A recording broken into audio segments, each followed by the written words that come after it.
ಇನ್ನು ಮಿಥುನ ರಾಶಿಗೋಣ. ಮಿಥುನ ರಾಶಿಯವರಿಗೆ ವಾರದ ಆದಿಯಲ್ಲಿ ನಿಮಗೆ ಸಹೋದರರಲ್ಲಿ ಸಾಮರಸ್ಯ ಚೆನ್ನಾಗಿದೆ, ಸ್ತ್ರೀಯರಿಗೆ ಬಲ ಇದೆ, ಆಲೋಚನೆಗಳಲ್ಲಿ ಸ್ವಲ್ಪ ಗೊಂದಲ ಉಂಟಾಗುತ್ತೆ, ಕನ್ಫ್ಯೂಷನ್ ಆಗ್ತೀರಾ, ಯಾವ ನಿರ್ಣಯ ತಗೊಳ್ಳೋದು ಗೊತ್ತಾಗೋದಿಲ್ಲ, ಸ್ವಲ್ಪ ಏರುಪೇರು ಉಂಟಾಗುವ ಸಾಧ್ಯತೆ ಹೆಚ್ಚಾಗಿದೆ. ಹೀಗಾಗಿ ಹಿರಿಯರ ಒಂದು ಸಲಹೆ ತಗೊಳ್ಳೋದು ತುಂಬ ಒಳ್ಳೆಯದು. ಸಾಹಸ ಪರಾಕ್ರಮ ಕಾರ್ಯಗಳಿದ್ದಾವೆ. ಸ್ತ್ರೀಯರಿಗಂತೂ ಧೈರ್ಯೋತ್ಸಾಹ ಅಂತೀವಲ್ಲ, ಧೈರ್ಯವೂ ಇದೆ, ಉತ್ಸಾಹವೂ ಇದೆ. ಹೀಗಿದ್ದಾಗ ಅಲ್ಲಿ ಜಯ ಉಂಟಾಗುತ್ತೆ ಅಂತ ಆ ರೀತಿಯ ಒಂದು ಒಳ್ಳೆಯ ಫಲವನ್ನು ಖಂಡಿತ ಕಾಣಬಹುದು. ವೃತ್ತಿಯಲ್ಲಿ ತುಂಬ ಚೆನ್ನಾಗಿದೆ, ಅನುಕೂಲದ ಫಲವನ್ನು ಸೂಚಿಸ್ತಾ ಇದೆ. ಬುದ್ಧಿ ವ್ಯತ್ಯಾಸ ಆಗುತ್ತೆ ಸ್ವಲ್ಪ ಮಟ್ಟಿಗೆ, ಹುಷಾರು. ಮಕ್ಕಳ ವಿಚಾರದಿಂದಾಗಿ ಸ್ವಲ್ಪ ಬುದ್ಧಿ ಮಂಕಾಗ್ತಕ್ಕಂಥದ್ದು, ಅವ್ರ ವಿಚಾರದಲ್ಲಿ ಹೆಚ್ಚಿನ ಆಲೋಚನೆ, ಒಂಥರ ಇಕ್ಕಳದಲ್ಲಿ ಸಿಕ್ಕಾಕೊಂಡ್ಬಿಡ್ತೀರ. ಮಕ್ಕಳ ಅಥವಾ ಮನೆ ವಿಚಾರವೋ ಮಕ್ಕಳೋ ಈ ಥರ ಯಾರನ್ನು ನಾವು ಸೇಫ್ ಮಾಡೋದು, ಈ ಥರದ್ದೊಂದು ಗೊಂದಲಕ್ಕೆ ಸಿಕ್ಕಾಕೊಳ್ಳೋದು, ಸಂಕಟಕ್ಕೆ ಸಿಕ್ಕಾಕೊಳ್ಳೋ ಸಾಧ್ಯತೆ ಸೋಮವಾರ ಮಂಗಳವಾರ ಇದೆ, ಹುಷಾರು. ಇನ್ನು ವಾರಾಂತ್ಯ ಗಮನಿಸೋಣ.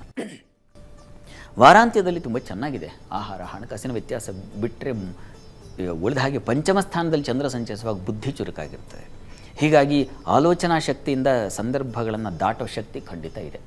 ಆಹಾರದಲ್ಲಿ ಸ್ವಲ್ಪ ವ್ಯತ್ಯಾಸ ಆಗುತ್ತೆ, ಅದು ಮಾಂದಿ ಕಾರಣದೆ. ಮಾಂದಿ ಬುಧ ಒಟ್ಟಾಗಿದ್ದಾಗ ಸ್ವಲ್ಪ ಮಾತು ಅಷ್ಟೇ, ಮಾತಿನ ಸ್ವಲ್ಪ ವಿಷ ಬೆರೆತರೆ ಹೇಗಿರುತ್ತೆ, ಕಹಿಯಾಗಿರುತ್ತೆ ಮಾತು, ಆ ರೀತಿಯ ಮಾತುಗಳು ಬಂದುಬಿಡುತ್ತೆ. ನೀವು ಹಾಗಲ್ಲ, ಆದರೆ ಸಂದರ್ಭವಶಾತ್ ಹಾಗೆ ಮಾತಾಡೋ ಪರಿಸ್ಥಿತಿ ಬಂದುಬಿಡುತ್ತೆ. ಹುಷಾರು.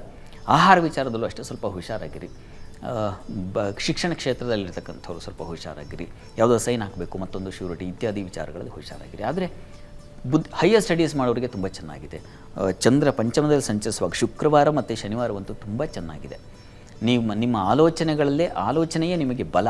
ನೀವು ಯೋಚನೆ ಮಾಡಿದ್ದಕ್ಕೆ ಒಂದು ಒಳ್ಳೆಯ ಗೌರವ ಸಿಗೋದು, ಮಾನ್ಯತೆ ಸಿಗೋದು, ಈ ಥರದ್ದೆಲ್ಲ ತುಂಬ ಚೆನ್ನಾಗಿದೆ. ಸ್ತ್ರೀಯರಿಗೆ ಚುರುಕು ಬುದ್ಧಿ, ಆಲೋಚನಾ ಬಲ, ಇದೆಲ್ಲ ವಾರದ ಅಂತ್ಯದಲ್ಲಿ ನೀವು ಕಾಣ್ತಕ್ಕಂಥ ಶುಕ್ರವಾರ ಶನಿವಾರ ತುಂಬ ತುಂಬ ಚೆನ್ನಾಗಿದೆ.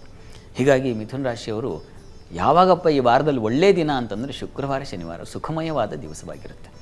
ಪ್ರಾರ್ಥನೆಗೆ ಕೃಷ್ಣ ಸನ್ನಿಧಾನದಲ್ಲಿ ಒಂದು ತುಳಸಿ ಅರ್ಚನೆ ಮಾಡಿಸಿ, ಅದು ಬಹಳ ನಿಮಗೆ ಒಂದು ಸಮಾಧಾನ, ಸಂತೋಷ, ಈ ತೊಡಕನ್ನು ಬಿಡಿಸಿ ಒಂದು ನಿರಾಳತೆಯನ್ನು ಖಂಡಿತ ಉಂಟು ಮಾಡುತ್ತೆ.